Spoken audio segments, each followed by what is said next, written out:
Good morning, you wonderful people, and happy Friday. So, just real quick here, I want to just kind of touch on the subject.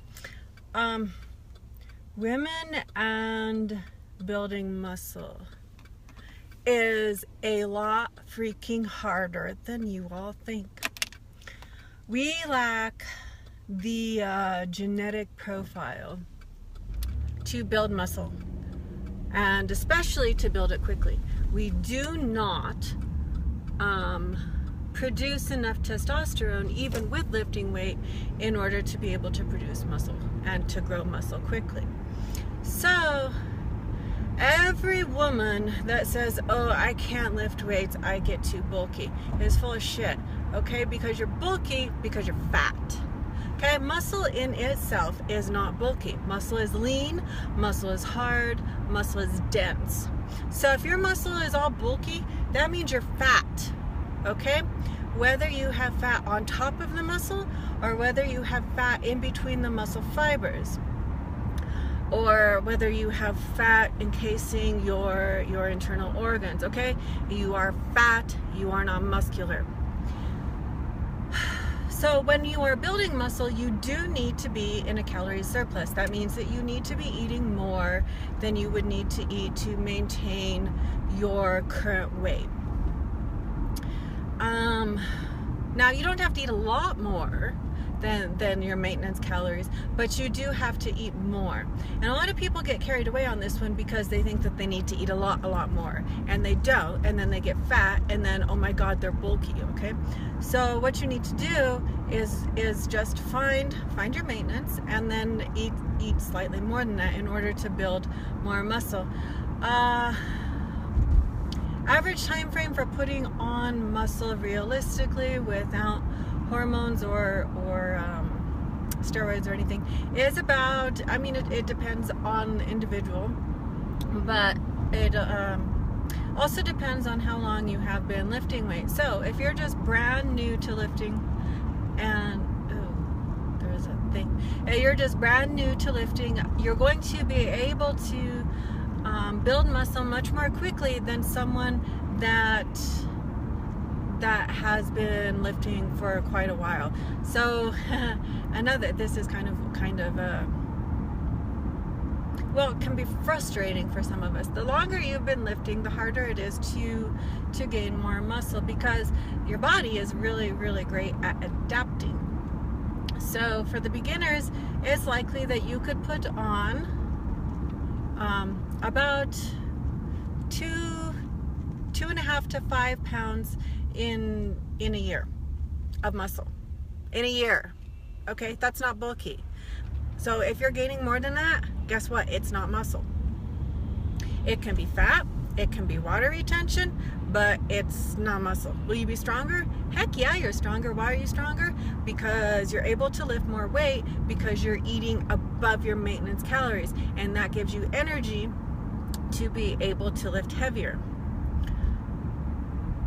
So the longer you lift, the harder it gets to make the muscle, and your yearly gains drop about, I don't know, I think if I remember correctly, it's about a third to a half of what a beginner would be able to produce in a year. So again, if you're gaining more than that, it's not probably muscle, it's probably fat, or it can be water. Water very often is confused for fat. So getting rid of water can be really tricky for females because our water retention depends on so many factors. It can be influenced by your sleep. It can be influenced by what you ate. If you ate a high carbohydrate meal, you could retain water. Carbohydrates do bind water. Each gram of carbohydrate is going to bind 3 to 5 grams of water. That's a lot. It can be influenced by sodium intake and then stress. Your hormonal cycle is a huge factor in water retention. especially as you go through different changes and different cycles of the hormonal process that we women go through. So different times of the month you can retain more water than other times. Taking things such as diuretics really isn't going to do a whole lot for you, because you're going to drink water, you're going to eat things, everything is water, your body's mostly made out of water, and it's going to come right back. So that's never really a good choice, and anybody that tells you it is has not done enough research. What else? I'm trying to think. So, oh yeah, we were at water retention. But that water retention can very, very often be confused for fat. In fact, using a bioelectric impedance for your fat, body fat calculations, that thing does not, there we go.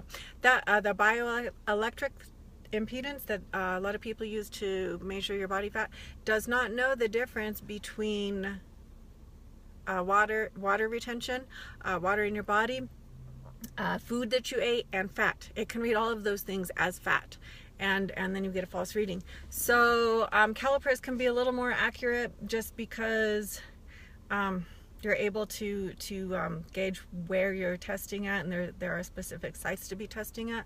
But the thing is if you're not consistently putting the calipers in the same place, you can get inaccurate readings. I mean, it's a user error. It's like measurements. The measurements are going to be one of your biggest tools for seeing your progress, because even though you could maybe put the tape measure in a little bit different spot than you put it last time, it's still going to be, not off that much, and you are able to see your progress, I think, a little better using measurements over any of the other tools.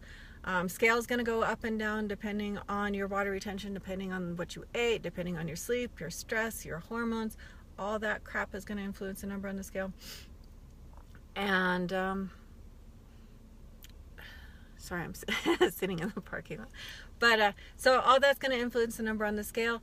And but the biggest thing, I guess, in determining if you're building muscle or if you're just gaining fat is, again, going back to like where I said, how much realistically, depending on your time of lifting, is what is going to be the optimal, like the top number of what you could possibly gain as far as muscle goes in that time frame. And if you're gaining above that number, remember, you're not a testosterone producing anything here, because we don't have that. So unless you're on a testosterone supplement, just throw that out, that you are gaining muscle at a crazy rate, because you're not.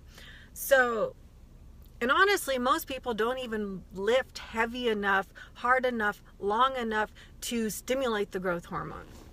So you're kind of shooting yourself in the foot because you're not putting enough effort in. But if you're gaining above that number that you should be at for the length of time you've been lifting, then you can be pretty confident that you're gaining muscle and fat. And that is pretty normal, because you're eating, above your maintenance calories, and that's what you have to do in order to gain weight or to gain muscle. You are going to gain weight. The scale's going to go up, and it's going to be okay, because it's going to come back down too. But getting that number up there and being consistent long enough, because if you gain a tiny bit of muscle and you freak out because the scale is up there, and then you cut it back down, you're going to lose your brand new muscle along with whatever weight you gained. Okay, so give it some time, be patient, it will work out, and don't stress about it. If you're getting compliments about how good you look, about how good you look, because strong women are good at telling other women that they look good. That's another thing. But as long as you're getting compliments and you're confident that you can continue to like move up in the weights each week when you're working out, you can be fairly confident that you're gaining muscle, and when you go to lower your calories back down into your deficit after you've been up here long enough, that it's gonna uncover some pretty gorgeous muscle. All right, so I hope that helped. Don't ever worry about turning into a bulky beast, because, well, like I said, it's not possible. The bulk, if you feel like you're bulky, I would suggest working on your diet, because that's the culprit, not the weights in the gym. All right, so questions, comments, thoughts, opinions, research indicating opposite, drop it. All right, have a great Friday. I'll talk to you all later.